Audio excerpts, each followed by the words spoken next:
Bueno, me es un enorme placer, ¿no? Presentar a nuestros tres invitados hoy día. Comienzo con Valeria Coronel, que es profesora investigadora en el Departamento de Sociología y Estudios de Género en la Facultad Latinoamericana de Ciencias Sociales, sede Ecuador, Flaxo, ¿no? Su investigación se enfoca en la transición del Estado oligárquico perdón, lo tengo en inglés, el National Social State, al Estado Nacional Social de la región andina, ¿no? Sobre formas de movilización e integración de sujetos indígenas a partidos políticos. Se interesa por la historia de la formación de derechos sociales en la región y también por los análisis del conflicto social y negociación de las fronteras internas respecto a clase y etnicidad en las sociedades postcoloniales. Ha publicado ensayos, muchísimos ensayos, sobre la relación entre el corporatismo y el proceso democrático en el Ecuador.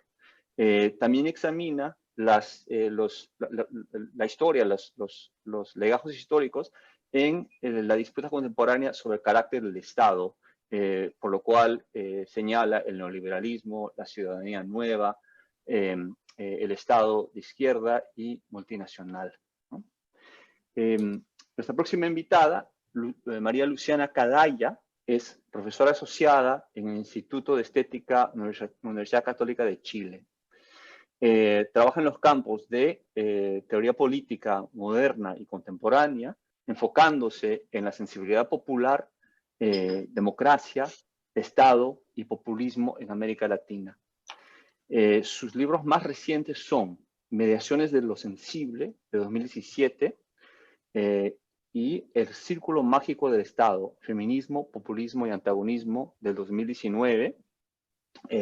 Sus 7 ensayos sobre el populismo, coautora Paola Biglieri, saldrá en el 2021.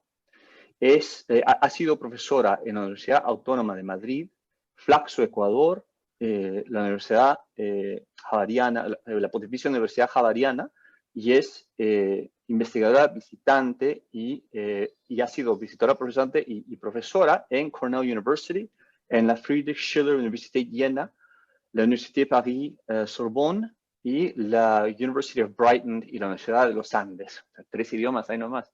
Y directora asistente del Center for Advanced Latin American Studies in the Humanities and Social Sciences. Finalmente, Julio César Guanche es historiador legal y político de la Cuba moderna. Su trabajo se enfoca en el republicanismo, el populismo y la ley constitucional. En su proyecto que está llevando a cabo de momento, está estudiando las ideas, conflictos, actores y repertorios de control y contestación acerca de el proceso, acerca de el entendimiento democrático del republicanismo. En primavera del 2019 fue el Roberta Buffett Visiting Professor of International Studies at Northwestern, aquí en la universidad, ¿no? Enseñó cursos tales como Independence, Social Change and Revolution in Cuba y Law, Liberty and Revolution in the Caribbean. También ha enseñado en universidades en Cuba, Ecuador, España y Estados Unidos. Recientemente fue autor de un reportaje sobre ciudadanía en Cuba para the European Union Global Citizenship Observatory, ¿no? Y escribió un capítulo sobre constitucionalismo en Cuba para el Oxford Handbook of Constitutional Law in Latin America de este año. Bueno, de nuevo, gracias a los tres por estar con nosotros. A manera de organización, ¿no? Señalo que haremos una conversación entre los 4. Yo he mandado previamente unas preguntas, ¿no es cierto? Y luego pasaremos a preguntas de la audiencia, ¿no? Bueno, la primera pregunta, ¿no? Es una, creo que, muy simple, pero puede llevar a respuestas complicadas, ¿no es cierto? Nos interesa saber en el lugar donde ustedes están, o hablando más globalmente, regionalmente, ¿no es cierto? ¿Cómo es que se está bregando con la pandemia, ¿no? En América Latina, ¿no? Desde qué clase de políticas, estrategias, ¿no? ¿Quiénes han sido las figuras claves en la respuesta, ¿no? Y una pregunta que quizás, ¿no? Sea relacionada, ¿no? ¿Cómo describir el efecto del encierro, ¿no? Que se ha producido en muchos casos, ¿cierto? Aquí me imagino que también podemos hacer respuestas respecto a la falta, ¿no? De estrategias o prácticas, pero bueno, eso les dejo a ustedes.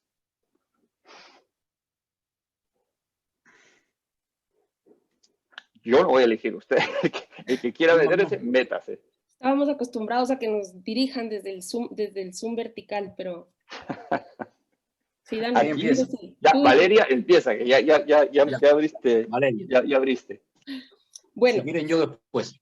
Espero no resumir en los próximos 30 segundos distintos momentos de pensamiento sobre la experiencia latinoamericana y ecuatoriana, porque sería demasiado apretado.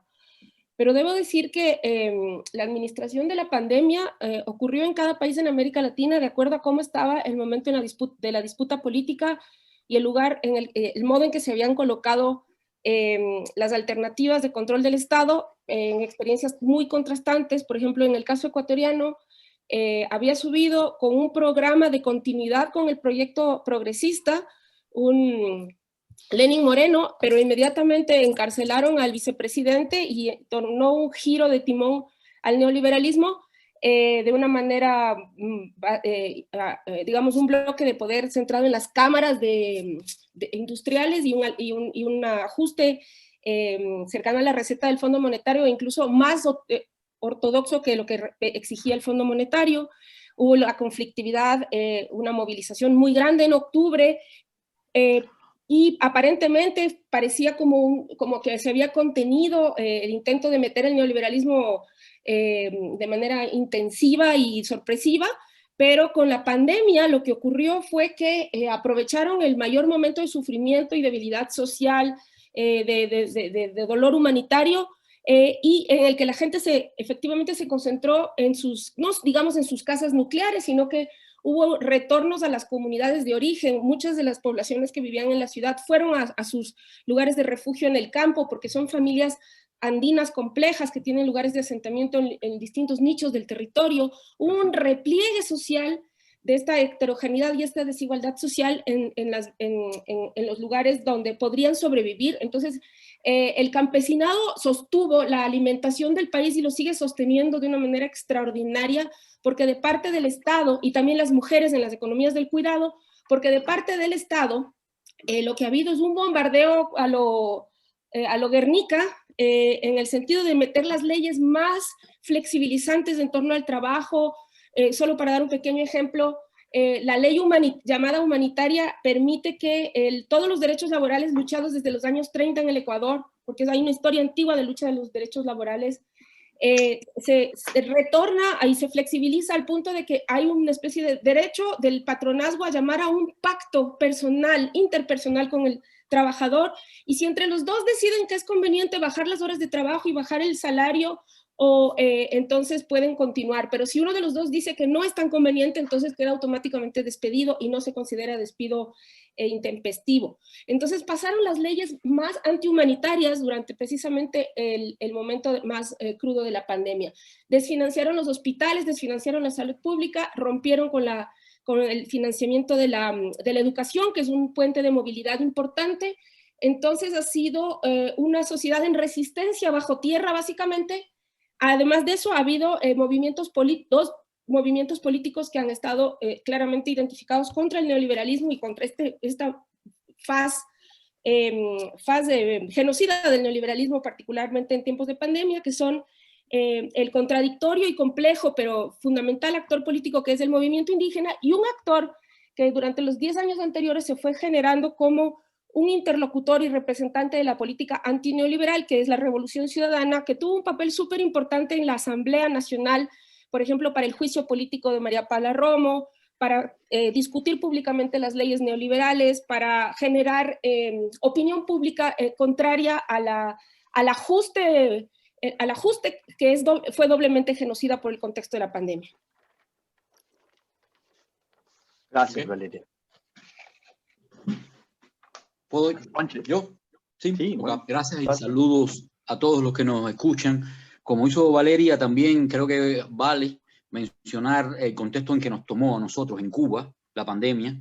Era un contexto que venía de 2019 con la aprobación de una nueva constitución que manejó en algunos aspectos un nuevo lenguaje político en Cuba, como por ejemplo introducir por vez primera en la historia constitucional cubana el concepto de derechos humanos, que no aparecía, el concepto de Estado socialista de derecho, que tampoco aparecía, ni siquiera con su calificación de socialista, y se presentó como una suerte de nueva reelaboración de ciertas zonas del pacto político cubano a favor de atemperar el lenguaje político cubano con tendencias también internacionales más progresistas en esta materia.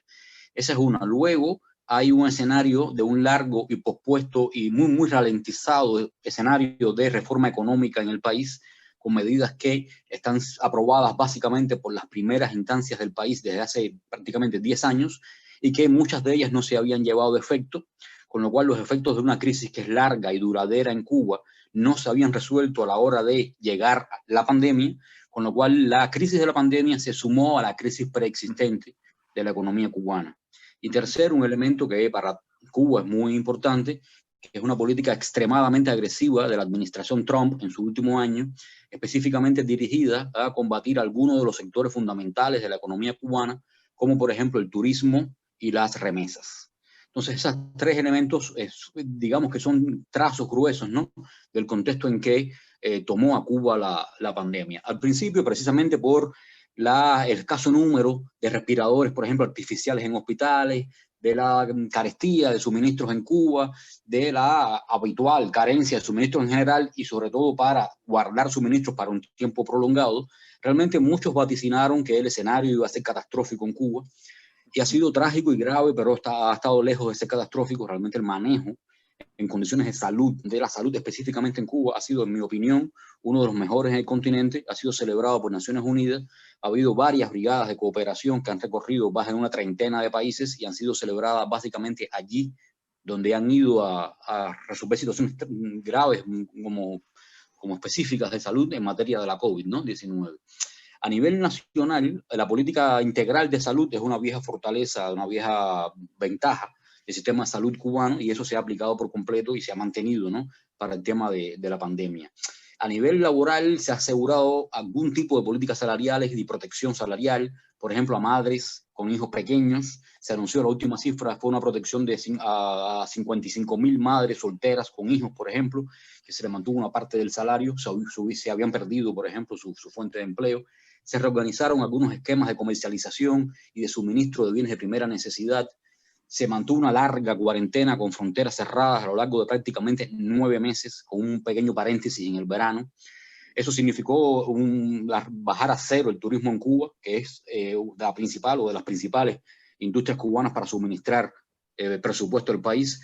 Se suspendió dentro de las ciudades, en La Habana, donde yo vivo, por ejemplo, el transporte público. Eso cambió completamente toda la faz de la ciudad y las posibilidades de trabajar y de interactuar en ella. Se hizo por primera vez en 59 un toque de queda, del 59 cuando triunfa la revolución. Hasta el día de hoy no había oído nada parecido a un toque de queda. Se hizo ahora en la ciudad de La Habana, en alguna otra ciudad, entre 7 de la noche y 5 de la mañana. Y una vez que ahora en noviembre salimos de ella, se ha manejado la nueva vida con el concepto de nueva normalidad, que reclama disciplina ciudadana y recortes y reformulaciones en las formas de trabajar y de relacionarse. Eso ha sido importante. Ese sistema de salud cubano, por ejemplo, en Cuba, está muy vinculado con el sistema de investigación. No pasa como en otros contextos que pasa por el mercado, la conexión entre investigación y sistema de salud. Y aquí, por ejemplo, ahora mismo los laboratorios cubanos están trabajando en 4 proyectos de vacuna, 2 de ellas muy avanzadas y muy probablemente exitosas en tiempo breve, que realmente serían muy necesarias para Cuba y también para el continente. Luego hay algunos problemas relacionados con esto, que tienen que ver con la carencia de suministros ya para vivir de primera necesidad. Muchos de ellos pasaron a ser vendidos, o sea, comercializados en dólares americanos o en divisa extranjera, en un contexto en el cual los ingresos son muy escasos y la carestía entonces de la vida ha subido exponencialmente. Ha habido también ciertos problemas de amparo jurídico a las medidas adoptadas. Por ejemplo, esto que cuento de toque de queda y demás, nunca contó con una declaración formal de estado de emergencia, que la Constitución reconoce. Se han registrado casos de abuso o microabuso policial, pero en otros contextos estos casos de microabusos se presentan como problemáticos, porque se pueden naturalizar y dar pie luego a narrativas también de justificación de cierta actuación arbitraria policial, ¿no? Creo que por ahí hay una síntesis para empezar, ¿no? Sí, desde ya. De hecho, creo que están tocando las primeras dos preguntas, ¿no es cierto? Diría que de lo que tú has contado, de lo que está contando Valeria, hay, claro, digo algo obvio, pero hay diferencias pero profundas, ¿no es cierto?, entre diferentes estados, ¿no? Y cómo han funcionado. Pienso en el caso peruano, que es el peor en mortandad, ¿no es cierto?, en América Latina, y la diferencia con Cuba es enorme, ¿no es cierto? Luciana. No. Ahí está. Voy a profundizar un poco la apreciación que acabaste de hacer recién vos, Jorge, porque acá mostraste que efectivamente hay como un contraste entre el escenario que planteó Valeria pensando el caso ecuatoriano y el escenario que planteó Julio pensando el caso cubano, ¿no? Y en ese sentido, lo que podemos ver, así como a grandes rasgos, es que América Latina, lo cual no es ninguna novedad, está en pugna, ¿no? Es decir, arrancamos la pandemia con un diagnóstico que era un reforzamiento de los proyectos oligárquicos en la región, que tenía que ver, digamos, empezó en el 2016 con el triunfo de Macri, luego tuvo lugar con el triunfo de Lenín Moreno, que bueno, eso parecía un triunfo de la Revolución Ciudadana y terminó siendo un triunfo de la oligarquía, el caso del golpe de Estado en Bolivia, por citar los casos más emblemáticos, o el triunfo de Bolsonaro. Parecíamos que arrancábamos con un reforzamiento de los proyectos oligárquicos y los proyectos de carácter más progresistas, que pueden ser cuestionados o no, pero que sí tienen una agenda más inclusiva, esos proyectos parecían estar en horas bajas, ¿no? Así es como arrancó nuestro escenario, en donde solamente teníamos el caso argentino y si se me permite también el caso de México, y bueno, Cuba ya es un escenario diferente como para entrar a sopesarlo en un régimen democrático de elección popular, por eso no lo incluyo. Pero si nosotros vemos cómo ha evolucionado la pandemia en esta América Latina en pugna entre un proyecto oligárquico y un proyecto progresista, paulatinamente lo que hemos visto, si bien en números las diferencias no son tan drásticas, sí en cambio empezamos a notar las diferencias, y ahí sigo un poco el libreto que marcaban Valeria y Julio, en términos de distribución o redistribución, en términos de seguridad, y en términos de reformas, ¿no? Y ahí es donde vemos las grandes diferencias que quizás todavía hoy no se sienten en lo inmediato, pero que a largo plazo vamos a ver como casos, como países de proyectos oligárquicos activos, como el caso de Ecuador, el caso de Colombia o el caso de Bolivia que tuvo en su momento, se han hecho reformas perjudiciales para la población, los índices de desempleo se han disparado, en el caso colombiano está en unos índices históricos de desempleo, es decir, hay una crisis económica, que Colombia ha tenido muchas crisis, pero económicas muy pocas, ¿no? Y en este caso tenemos una crisis económica muy grande, y también el tema de la seguridad ha estado en los países de carácter más conservador o de extrema derecha, la seguridad ha sido la excusa para poder, digamos, censurar aún más a la población, ¿no? Bajo la excusa de que se cuidaba a la población, lo que se ha hecho fue confinarla, impedir que se manifieste, contener cualquier tipo de protesta ante las reformas que están teniendo lugar. No olvidemos que, por ejemplo, el caso que me toca más de cerca, que es el caso colombiano, se hicieron unas protestas y la policía salió literalmente con armas a dispararle a la gente que estaba en la calle ni siquiera manifestándose. Es decir, lo que tuvo lugar en Bogotá no lo tenía desde el 9 de abril con el asesinato de Gaitán. Es decir, estamos ante una escalada de violencia histórica bajo la excusa de la seguridad y de confinar a la gente y de que la gente no esté en la calle por la pandemia, ¿no? Frente a un escenario como el caso argentino o el caso mexicano, que son diferentes en ese sentido, porque hay una mayor preocupación para que los índices de desempleo no aumenten de manera exponencial, hay una mayor preocupación para que el tema de la seguridad no se termine convirtiendo en un mecanismo de castigo a los sectores más vulnerables, y también hay una cuestión entre el caso, digamos, Julio hablaba del caso cubano, ¿no? En el caso de Argentina y México, con el tema de las vacunas, de lograr un acuerdo para que se produzcan vacunas a un precio que América Latina pueda asumir, ¿no? Entonces hay una responsabilidad regional, se ha hecho un acuerdo con la vacuna de Oxford, que no es la que tiene la mayor cobertura, pero sí es la que tiene una cobertura importante, cobertura no, me refiero a una efectividad, ¿no? Pero que es un precio que va a poder ser pagado, unos $4, y están armando una estrategia para que no solo satisfaga a la población de México y Argentina, sino que también pueda ser distribuida en la región, ¿no? Entonces, pero esto en términos más macros, pero si vamos también al estado de ánimo de las poblaciones, dijimos que arrancamos con un reforzamiento de la oligarquía y unas horas bajas en el progresismo. Hoy por hoy lo que vemos es que los gobiernos más golpeados, es decir, los gobiernos que generan más rechazo a la población, son los gobiernos de extrema derecha. En el caso de Bolivia, hasta antes de la pandemia, un gobierno de centro, por llamarlo de alguna manera, un gobierno de derecha en las elecciones era viable y por el contrario terminó ganando el MAS en Bolivia.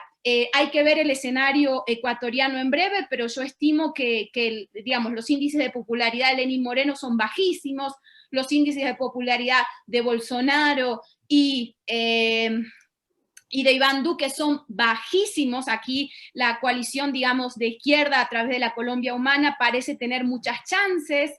Es decir, arrancamos con una oligarquía, con un proyecto oligárquico fuerte, y parece que estamos en un terreno donde el progresismo está repuntando. Y eso indica, ¿no?, con el triunfo de Bolivia, incluso si lo pensamos en el contexto americano, el triunfo de Biden, aunque bueno, él como progresista es un poco difícil de catalogarlo así, pero lo cierto es que ha habido todo un proyecto digamos, desde Sanders hasta Alexandra Ocasio, que han, digamos, puesto la carne en el asador y han permitido que la cosa cuajara bien hacia Biden, ¿no? Entonces, pareciera ser que el escenario de la pandemia y la responsabilidad de los gobernantes, y con esto concluyo, indica que hay una mejor percepción hacia las experiencias progresistas frente a al reforzamiento de los proyectos oligárquicos. Muchas gracias, Luciana. Creo que has tocado algo que es bien importante, que es ese efecto comparativo, ¿no? Que para nosotros es inescapable. Evidentemente estamos todos muy lejos, ¿no? Valeria en Quito, Julio en La Habana, tú en Bogotá, nosotros estamos en Chicago, ¿no es cierto? Pero lo que has dicho, en cierta forma, se ajusta muy bien al caso norteamericano, ¿no? Digamos, en ciertos de sus aspectos. Esa represión de la cual hablas también ha ocurrido aquí, ¿no es cierto? Claro. En formas distintas, ¿no? Ahora, pensando precisamente en eso, y bueno, seguir más lejos, pensando desde Chicago, ¿no? Hemos visto que hay grupos que son particularmente vulnerables, ¿no? En todo esto, no solamente a la infección, como creo que pregunté en una primera instancia, pero también a la explotación, a la represión, ¿no? En esto. Podríamos pensar, por ejemplo, en el caso latinoamericano, mujeres, ¿no? Sujetos afros, indígenas y otros, me imagino, ¿no?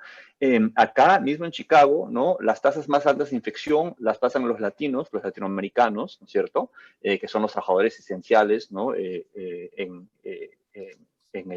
su grueso, y además la mortandad más alta es de los afroamericanos, ¿no es cierto? ¿Cómo vemos ese tema de susceptibilidad, quizás, digamos, ¿no? En los casos que ustedes conocen? Bueno, para seguir, como somos ordenaditos, voy a seguir yo otra vez. Tampoco lo somos, si quieres te puedes meter, pero bueno. No, pero sigamos ese orden, ya estamos así organizados. Voy a intervenir ahora porque ya se cruzaron las ideas y creo que tengo algo que decir que sintetiza Sí, está bien. un rumiar constante de este año, ¿no?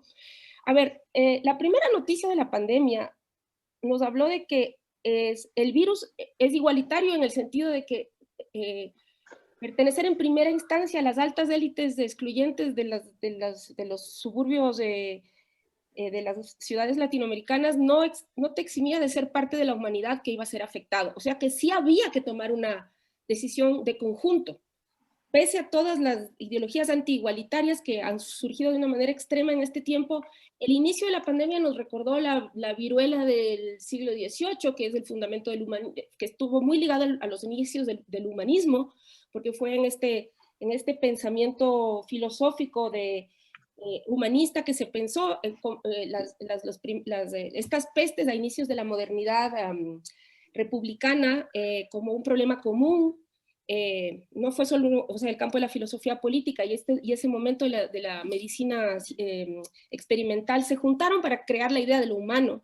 Pero bueno, no me voy a detener en eso. En un segundo momento es obvio que la desigualdad es el camino de la peste, del virus, pues las poblaciones han sufrido incremento de la desigualdad y de las múltiples formas de desigualdad, siendo las discriminaciones raciales y sexuales uno de los ejes fundamentales que ha preocupado a todos los organismos observadores y que ha mostrado la fragilidad, la vulnerabilidad de estos sectores. Además que sobre ellos ha pesado la subsistencia de la humanidad. Entonces, el trabajo crítico sobre el lugar de las mujeres en América Latina en este momento, como el trabajo que ha publicado Aileen Torres en Rosa Luxemburgo, en una compilación comparativa sobre qué está pasando con las mujeres y cómo podemos observar los contrastes en política pública frente a fortalecer este eslabón crítico que está ligado al tema de género. Políticas públicas con enfoque de género muestran contrastes claves en distintos países de América Latina. Y ese, sin lugar a dudas, los clivajes de género, los clivajes raciales, los clivajes de clase, juntos, en conjunto, muestran por dónde están siendo más afectados los actores, los miembros de la sociedad en el contexto de pandemia. Ahora también sobre esos núcleos pesa la subsistencia de las mayorías de la humanidad, dado que existe un mínimo, casi ningún compromiso de la riqueza y de los capitales para financiar sistemas de salud o para devolver en parte la riqueza que han acumulado y poder sostener a la humanidad como un conjunto. Otro de los estudios muestra claramente, así como muestra que los sujetos más afectados y sobre quien ha pesado la subsistencia de la humanidad están marcados por clivajes de raza, clase y género, especialmente género, diría yo. También otros estudios han mostrado cómo son los mismos trabajadores los que han sostenido todo el sistema de seguridad social y que no existe ningún compromiso del capital para sostener a la humanidad en su conjunto. Más allá de lo que dije en mi primera intervención, debo decir que todo esto se agrava, no solamente por, digamos, las ideologías o las recetas neoliberales y las recetas, o tal vez la intervención autoritaria, militarizada de regímenes. Por ejemplo, en el caso del Ecuador, hace 3 días después del juicio a María Paula Romo, pasó a ser ministro de gobierno un reciente alto mando de la policía, que es básicamente lo que Atilio Borón vio como el traslado directo de las Fuerzas Armadas al control del Estado, solo que es de servicio pasivo desde hace poco tiempo. Es decir, es un policía el que dirige el gobierno interno del país y ya colocó ya hay una propaganda para que vuelvan los escuadrones volantes y para que se instaure la violencia como forma de responder precisamente a estos actores golpeados y que a la vez sostienen a la humanidad nacional y regional.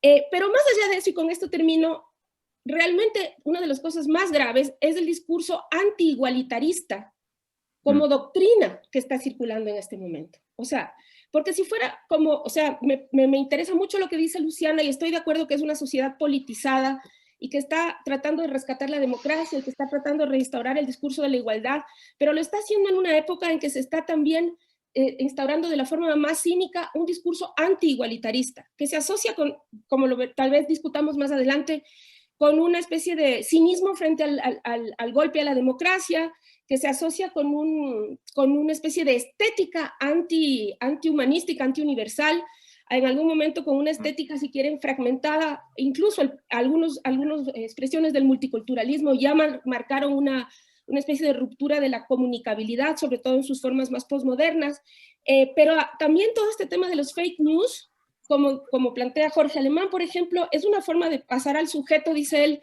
a la experiencia de que no podemos construir nada en común, que no hay ningún nivel de igualitarismo, ni siquiera la construcción conjunta de la verdad. Entonces eso asienta las desigualdades raciales de género y de clase. El no poder llegar a construir nada en común, ni siquiera una reflexión racional de cómo sobrevivir a esta tragedia.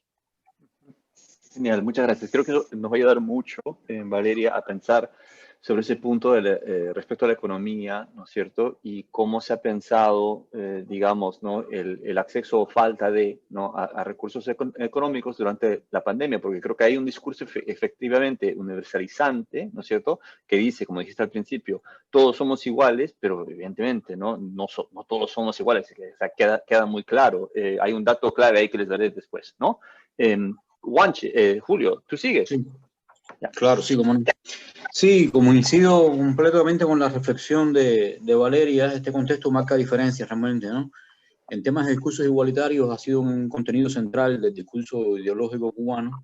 En los últimos años ha tenido algunos, a mí me parece, peligrosos desplazamientos en contra de ese discurso igualitario, que es un componente fundamental de cualquier proceso revolucionario que busque profundizar justicia y combatir la desigualdad. Y ya había aparecido tiempo atrás un discurso en contra de lo que se llama acá en Cuba igualitarismo, que no se distingue de lo que es un componente igualitario de la política, que es el democrático, y en nombre del igualitarismo, que es dar igual trato a todos, muchos han profundizado ese discurso en contra, que llega a ser finalmente en contra también de esa dimensión igualitaria que debe tener la política.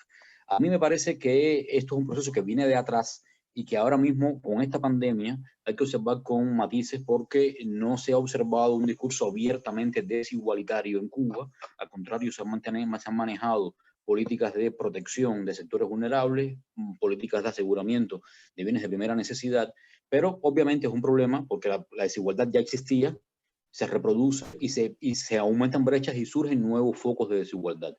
Aparecen discursos también que son teóricamente, digamos que poderosos o humanitarios para trabajar la pandemia, en esto que decía Valeria, de que nos afecta por igual a todos. Y en Cuba, por ejemplo, por bastante rato, en estos largos meses de pandemia, se usó mucho una consigna, una frase, que era quédate en casa. Quédate en casa daba la idea de que nos iban a proteger, nos protegeríamos todos si nos quedábamos en casa, y que era una suerte de convocatoria a colaborar, a coparticipar de la seguridad sanitaria que merecíamos, porque si todos nos quedábamos en casa, obviamente el nivel de contagio podía ser menor. Pero el problema fue que rápidamente, y con razón, muchas voces críticas empezaron a mostrar los privilegios también que se escondían o que no eran visibilizados por una frase como quédate en casa, ante situaciones perentorias de tener que salir a trabajar cada día por un enorme número de personas o un gran número de personas que viven, como se dice acá en Cuba, en otros lugares, día al día o día a día, y que tienen que trabajar y ganar algo de dinero para poder comer al día siguiente, o familias que no tienen que trabajar en la calle cada día, pero que no cuentan con presupuesto para comprar alimentos, ya no para un mes, sino incluso a veces ni para una semana continua, ¿no? Entonces, ese quédate en casa era un problema en una circunstancia en la cual el desabastecimiento histórico cubano obviamente se agudiza en esta circunstancia y se produce un fenómeno que es conocido por todos los cubanos de colas, de filas, para poder acceder a los productos que francamente ocupan prácticamente un día entero a familias completas para poder acceder a comprar una cuota de pollo, por ejemplo, para poder comer. En esa vida cotidiana hay mucha desigualdad, hay personas que no necesitan hacer la cola, tienen otros mecanismos para comprarla, por ejemplo, a sobreprecio, y el que se queda en casa puede también tratar de comprender críticamente lo que significa poder quedarse en casa, ¿no? Entonces, realmente eso es un primer elemento importante que matiza la situación cubana, aunque no lo desconecta, ¿no?, de problemas de enfoque de igualitarios o desigualitarios para entender el tratamiento de la pandemia. Alguien desde fuera de Cuba, quiero decir, algún colega o amigo nos preguntaban cómo era posible que estuviésemos tan preocupados por la pandemia si los números cubanos han sido 8.000 y tantos de casos, 7.000 y tantos casos recuperados de los 8.000 y solo, con dolor, pero solo 136 casos fallecidos. El problema no es solo, y eso ha sido por lo que ya expliqué antes también del sistema de salud, ¿no?, pero no es solo ver la estadística de los recuperados y los fallecidos, sino ver a lo largo de la vida cotidiana cómo la pandemia ha reconfigurado los espacios de la vida personal y social. Y esos son también efectos de la pandemia, no solo la situación específica de salud, ¿no? En eso hay población vulnerable, por ejemplo, ha habido casos específicos de los ancianos, sobre todo aquellos que tienen una familia escasa. Cuba tiene un alto nivel migratorio y hay un alto envejecimiento poblacional, más del 20% de la población se considera en tercera edad, que es un nombre que se usa acá, y entonces la combinación de emigración familiar y alto envejecimiento produce muchas personas que viven en condiciones de pequeños núcleos familiares o a veces de soledad, ¿no? Con lo cual tienen que salir a buscar los alimentos, tienen que salir, por ejemplo, para personas ancianas, que hay un alto nivel de enfermedad también en Cuba, por razones que no vienen a cuento ahora, entre esas personas de tercera edad. Y, por ejemplo, el tema de acceder a medicamentos ha sido un tema muy complejo, muy sensible, y que ha afectado particularmente a este grupo de personas de tercera edad. Obviamente, como en otros contextos, otro grupo particularmente afectado es el de las mujeres, y dentro de las mujeres específicamente el de las mujeres negras y mestizas. ¿Y por qué? Porque hay una tradición, obviamente, hay una herencia recibida de menos capital económico, menos capital cultural, menos capital social para desplegar estrategias familiares y sociales de enfrentamiento a la crisis, y en este nuevo contexto eso se magnifica, ¿no? Esos problemas se reproducen aunque hayan sido heredados, ¿no? Muchas investigaciones en Cuba confirman que la pobreza urbana tiene el rostro de mujer negra en La Habana mayoritariamente, en las ciudades del país, pero estoy hablando sobre todo de La Habana, que es mi experiencia más cercana, ¿no? Ellas son las que ocupan mayores tasas de desocupación en el país, por ejemplo, y hay ahí también problemas que están atravesados de modo interseccional, que tienen que ver con región, cuando vienes de una región a otra, cómo funciona, en qué nivel de desamparo relativo quedas también dentro de una ciudad cuando vienes de otro lugar, o personas que se dedicaban a tipos de trabajo que ya no se han podido mantener como trabajo y han perdido sus empleos porque pertenecían básicamente a sectores informales, algunos de ellos estrictamente de subsistencia, como era comprar algo en una tienda y venderlo en otro lugar a un sobreprecio, y obviamente con el nivel de carencia que se ha mantenido, también se han desplegado muchos discursos contra lo que se llama acaparamiento, pero el acaparamiento no es lo mismo para un número X de productos, digamos una escala, que cuando se trata de actividades de subsistencia que sencillamente se han hecho siempre en Cuba y que han sido particularmente afectadas también ahora por esta situación, y que en un caso importante son de mujeres, ¿no? las que lo llevan a cabo, porque decía que investigaciones arrojan que temas como la venta ambulante, esto era antes de la pandemia solo puede haberlo reforzado, venta ambulante, cuidado de ancianos, cuidado de baños en sitios públicos o privados, la limpieza de casas y limpieza de negocios de manera no formalizada, se hacía mayoritariamente por mujeres, y dentro de las mujeres, mayoritariamente mujeres negras o mestizas. Entonces, ese grupo poblacional ha sido, por ejemplo, uno de los más afectados seguramente en estas circunstancias. Gracias. Luciana. Sí, bueno, primero que en la presentación anterior me olvidé de agradecer a Bianca, a Dani y a ti, Jorge, por esta invitación, por poder hablar juntos, juntas, un día como hoy. Así que nada, muchísimas gracias. Creo que lo digo en nombre de los demás compañeros, estamos muy contentas de estar aquí y de poder conversar. Y luego yendo un poco al punto, ¿no? de lo que planteaste con tu pregunta, y recojo un poco lo que ya Valeria y Julio dijeron recién. Es decir, Valeria arrancó muy bien, dijo, al principio cuando la pandemia, digamos, cuando el virus empezó a expandir, parecía que se trataba de un virus democrático, incluso algunos nos permitimos hacer unos chistes un poco macabros en el sentido de nos afecta a todos por igual, es democrático, pero detrás del chiste sí había un compromiso político de decir, bueno, esto va con todas. Es decir, esto atañe a las oligarquías, atañe a los sectores populares, y estamos ante un escenario de incertidumbre en el que hay que revisar muchas prácticas, ¿no? Y sobre todo, incluso los primeros afectados eran personas de las élites, eran estrellas de Hollywood, ¿no?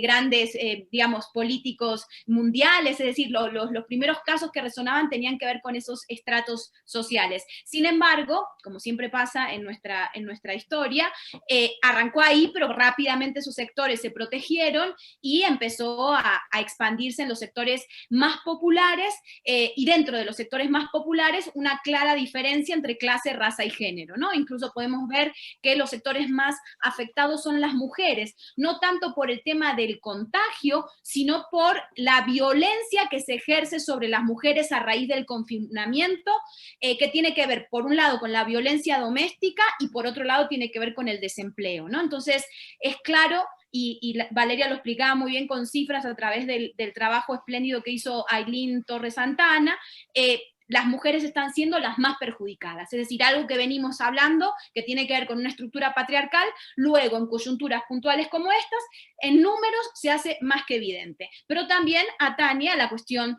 de raza, es decir, los sectores indígenas también han sido uno de los más afectados. De hecho, hemos tenido escenas dantescas en el caso de Perú, que han sido terroríficas, que nos han afectado un montón a todos, y también, obviamente, la cuestión de la clase, es decir, un hombre disque blanco, popular, se encuentra en una situación mucho más vulnerable que la de un hombre heterosexual blanco de clase media, media alta. Incluso las clases medias también se han visto afectadas, yo no diría que no.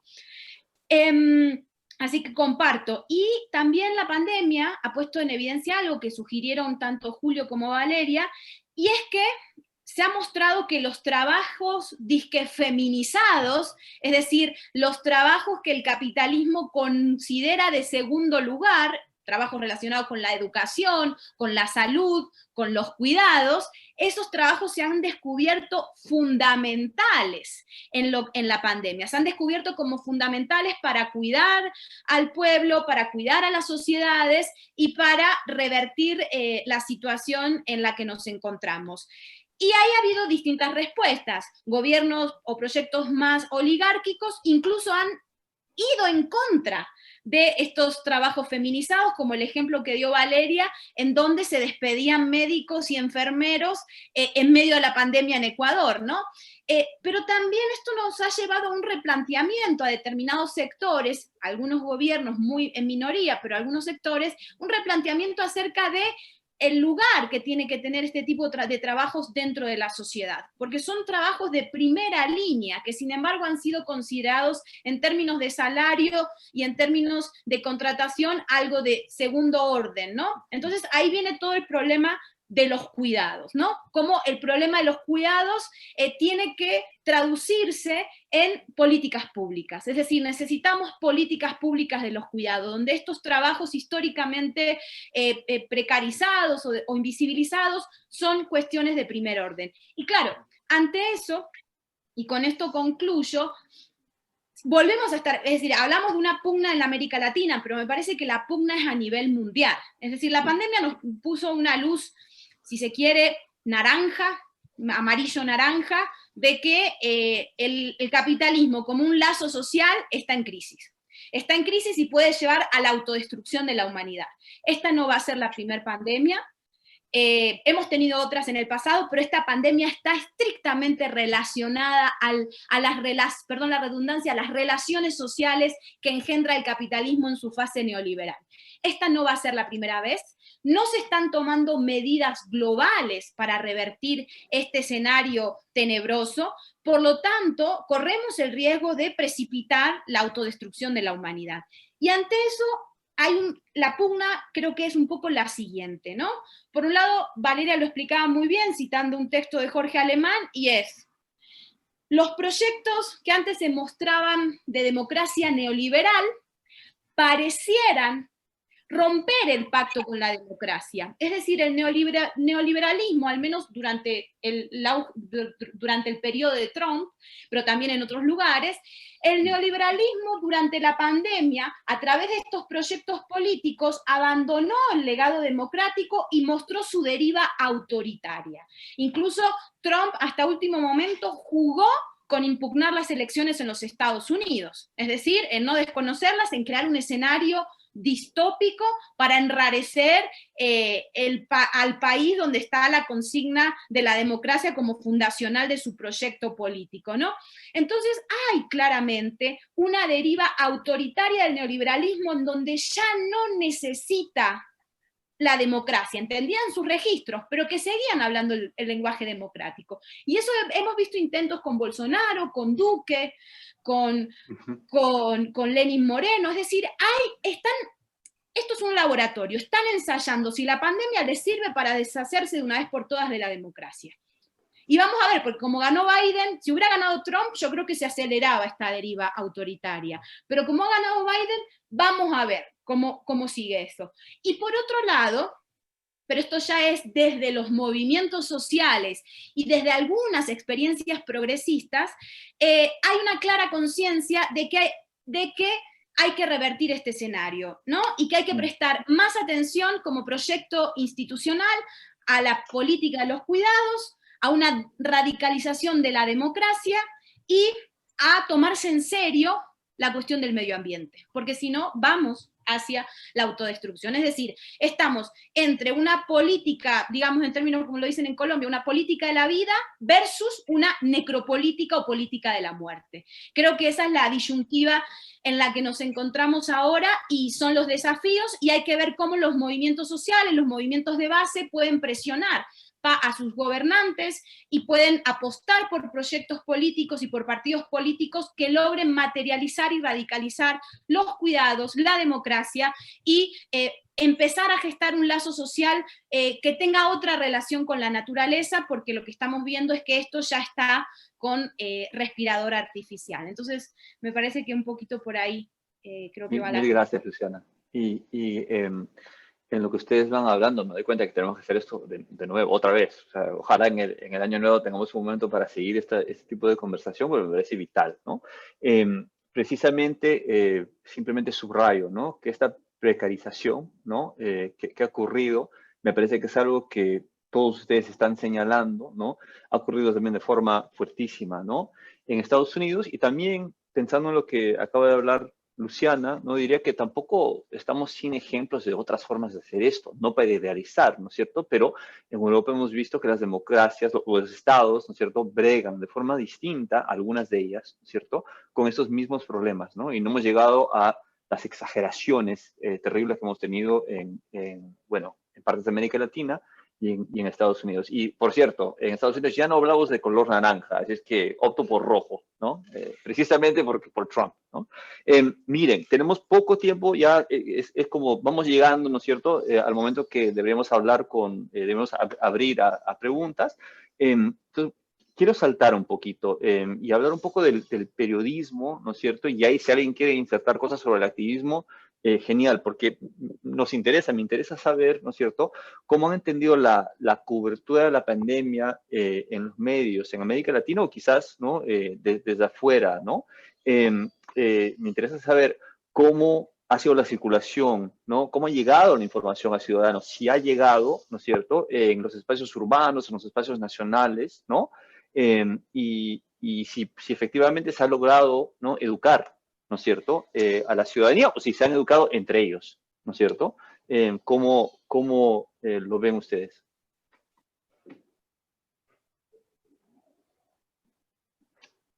Podemos comenzar por donde quieran, ¿eh?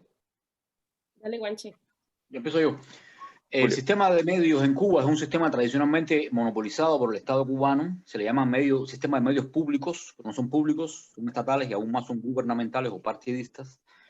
Pero aquí con la pandemia han ocurrido algunas cosas relativamente nuevas.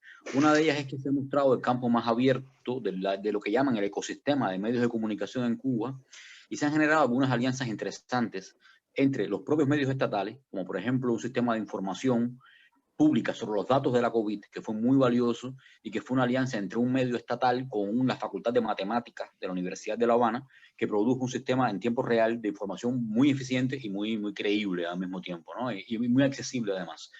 Al mismo tiempo se produjeron cuestiones que no son muy comunes, aunque parezcan sencillas en la prensa cubana, que son reportajes, por ejemplo, de investigación, específicamente como periodismo de investigación, varios reportajes en varios periódicos del país, estoy hablando aquí de periódicos estatales, manejaron con calidad, sobre todo en algunas provincias en específico, algún tipo de reportajes que levantaron casos completos de cadenas de contagio en esas provincias que fueron útiles también para el enfrentamiento de la situación.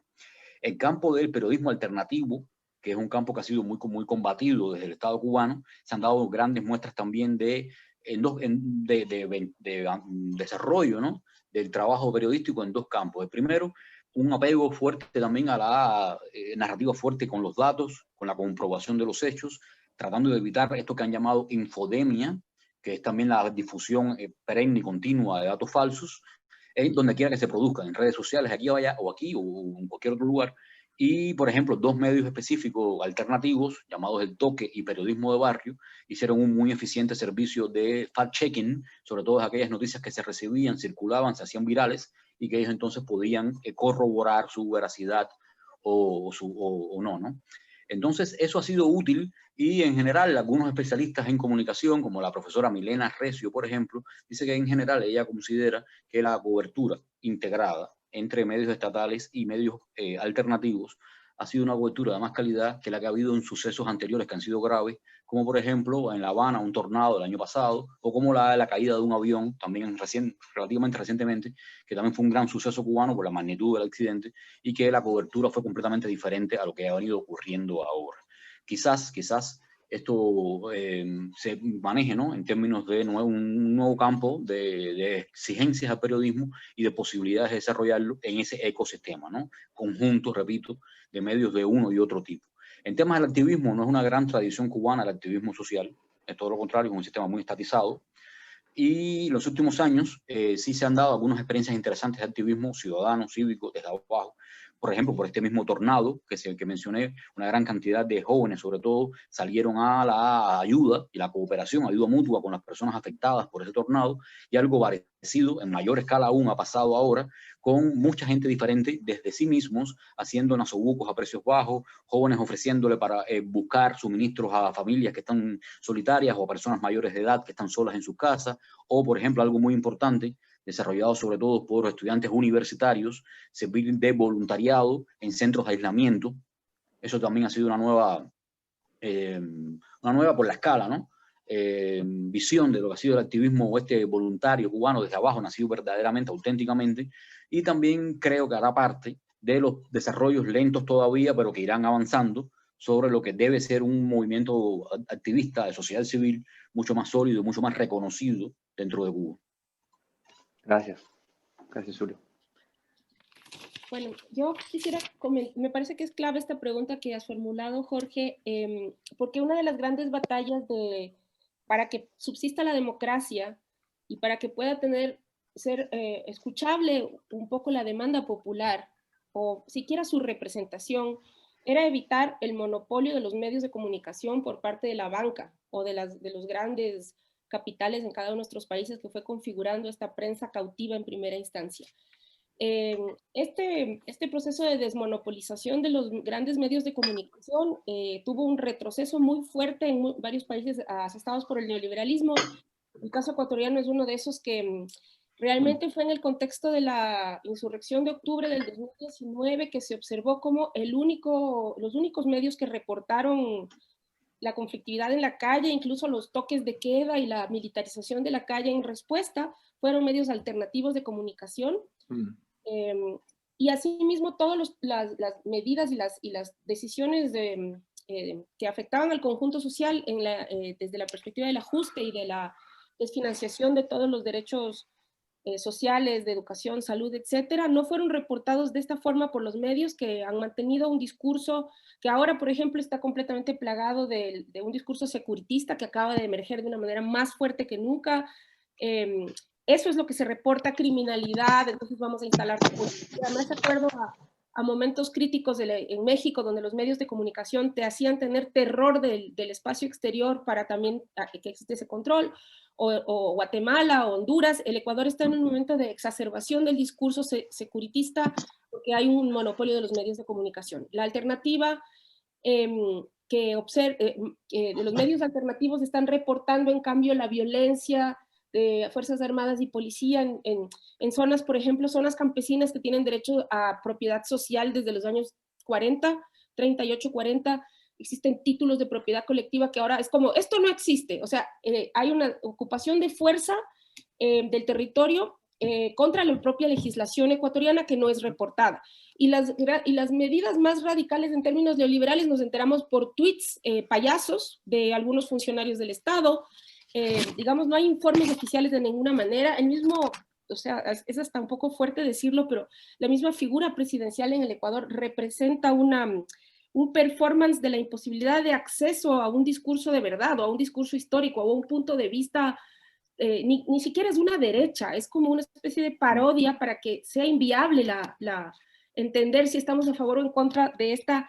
No se expresa ningún tipo de verdad, sino que hay que saber que hay que ir, que esa debilidad de la verdad que se representa nos exige polemizar, nos exige como movimientos sociales, intelectuales, académicos y cercanos al movimiento social, nos exige asumir ese rol de generar crítica y de saber cómo se está ensamblando la imposibilidad de conocer el poder y la violencia como una de las estrategias de la propia violencia. La paradoja del movimiento social, de los actores, de las comunidades, de los activistas, es que toda la sociedad civil politizada que en algún momento se intentó sea absorbida por ONGs o por grupos de autogestión o por comunidades autogestionarias, en el Ecuador tienen una larga trayectoria de politización con miras hacia el Estado. Entonces el Estado no ha desaparecido del discurso popular, por mucho que el neoliberal, el posmodernismo como doctrina política intentó que no piense en el Estado porque eso es un tema occidental y la democracia es una mentira. En realidad los movimientos sociales en el Ecuador nunca dejaron de pensar el Estado y siempre recuperaron ese discurso, lo recuperaron en octubre del 2019, lo recuperaron en el 2008, pero al mismo tiempo que está eso y que de hecho hay partidos nacional populares y experiencias nacional populares en el Ecuador, además de ello el movimiento indígena como movimiento histórico nacional popular, hay una fractura dentro de, de las izquierdas que tiene varias razones y que por muchos motivos algunos actores de las izquierdas pudieron negociar sus propias ventajas dentro de momentos estatales y en este momento están confrontadas, pese a la amenaza ya como dice Luciana, un momento impresionante y brutal en el que se encuentra la humanidad para tomar una decisión.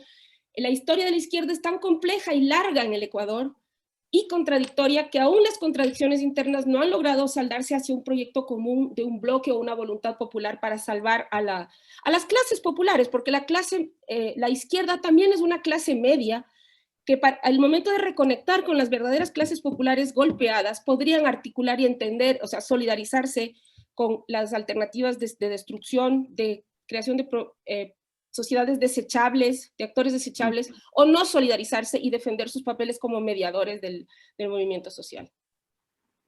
Gracias, Valeria. Luciana. Sí, no sé si tengo mucho que aportar, ¿no? Me parece que es una cuestión relacionada también con las narrativas, ¿no? Es decir, independientemente del color político de cada gobierno, tenemos la narrativa oficial, que es la narrativa que se configura desde el Estado, desde experiencias progresistas o experiencias no progresistas y oligárquicas, y luego está el papel de los medios de comunicación con respecto a la narrativa que se forja desde el Estado, ¿no? En el caso de Colombia, por ejemplo, la mayoría de los medios de comunicación o digamos, hegemónicos, tienen una narrativa afín a la que se ejerce desde el Estado y que ha consistido justamente en criminalizar a la ciudadanía, prácticamente, desde distintas esferas, criminalizar a los estudiantes que salieron a manifestarse, criminalizar a los líderes sociales y territoriales, criminalizar a las FARC, es decir, es un discurso donde se aprovecha, es decir, en Colombia se ha aprovechado la pandemia para ir reconfigurando a ese enemigo interior, para reconfigurar, para darle un nuevo cariz, y para que ese enemigo interior además sea un enemigo difuso, que va variando de un escenario a otro, pero que está ahí y que justifica las medidas relacionadas con la seguridad, ¿no? Ese por citar el caso colombiano. Y siguiendo el caso colombiano, ha habido una explosión de medios alternativos, y no solo una explosión de medios alternativos, porque ya lo sabía, sino que digamos, los ciudadanos empezaron a tomar más en serio a los medios alternativos como medios fiables, ¿no? Valeria hablaba hace un rato de esa necesidad de un pacto con la verdad, ¿no? Y si algo ha mostrado la pandemia, no tanto en lo relacionado con el COVID en sí mismo, que es una incertidumbre para todos y algunos hacen sus negociados con respecto a la vacuna, etcétera, sino con respecto a la tramitación de las noticias en general, los medios hegemónicos también han salido muy dañados porque ante un escenario de vulnerabilidad y temor por parte de la ciudadanía, lo que se evidencia es una ruptura de credibilidad con respecto a esos espacios y un nuevo pacto de verdad con los sectores alternativos. Y me parece que eso no es un dato menor, ¿no? ¿Qué nuevo pacto de la verdad va a ser el periodismo con la ciudadanía y en qué medida han quedado tan golpeados los medios hegemónicos, sobre todo en los países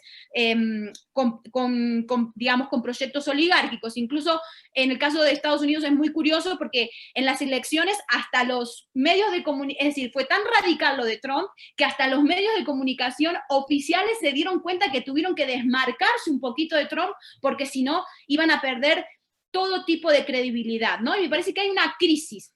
Es decir, hay una crisis de la información y la verdad. y ahí estamos habitándola, y creo que es un momento interesante para pensar. Y finalmente, con respecto al activismo, yo ahí comparto un poco lo que decía Valeria. Yo no pondría a las ONG como activistas sin más, porque las ONG han hecho mucho daño en América Latina. Las ONGs han forjado las condiciones, no digo que todas, pero su gran mayoría han forjado las condiciones para crear una ruptura con los estados y con la posibilidad de que los estados podían gestionar a los países, y se pusieron en su reemplazo, creando lógicas neoliberales, formas de la afectividad y la subjetivación problemáticas. Pero sí creo que ha habido un activismo, dejando un poco fuera las ONG, sí creo que ha habido un activismo bien interesante, y es un activismo que para el caso latinoamericano, yo no diría solo para Ecuador, no se desentiende de la importancia de estados populares. No es un activismo antiestatal. En la teoría puede que eso esté, pero cuando vamos a las prácticas, cuando vamos, por ejemplo, al movimiento, y con esto concluyo, de Ni Una Menos en Argentina, donde se está pidiendo la legalización del aborto, y que ahora esa medida, a través del presidente Alberto Fernández, se ha llevado al Congreso y al Senado para que se vuelva ley. Esa es la operación que siempre ha sido fructífera. Ese es el activismo que ha sido fructífero en la región. El activismo que puja para que el derecho se materialice en nuestros países. Y saben que la materialización de ese derecho pasa por la vía institucional. Y eso lo tenemos muy claro en América Latina, más allá, como sugerían Julio y Valeria, de ciertas modas posmodernas, ¿no? Por eso Julio hablaba para el caso cubano, todas esas conexiones que están teniendo lugar y que hay que pensar.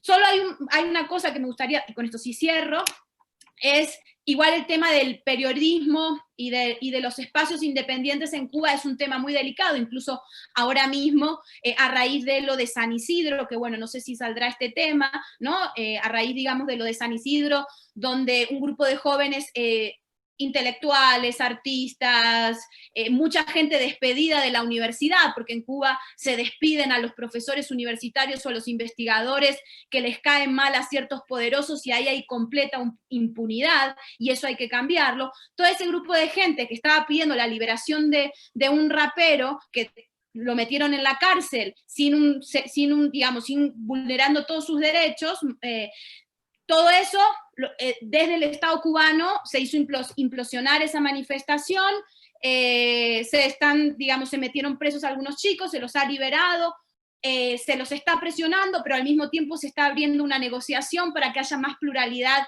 en el ámbito de la cultura. Entonces, en este momento Cuba está en una escena interesante porque muestra dos rostros, ¿no? El rostro de perpetuar estas lógicas de la censura que todos repudiamos desde nuestros legados emancipatorios, pero al mismo tiempo la felicidad que nos produce ver que hubo un día histórico en Cuba, que de hecho Julio estuvo ahí, en donde se abrieron negociaciones para que la prensa, la cultura, no sea solamente gubernamental, sino que también haya espacios libres, y que eso sigue siendo afín a la emancipación, a la revolución y a la libertad de nuestros pueblos. Es excelente forma, Luciana, de cerrar esta parte, ¿no? de nuestra conversación. Muchas gracias.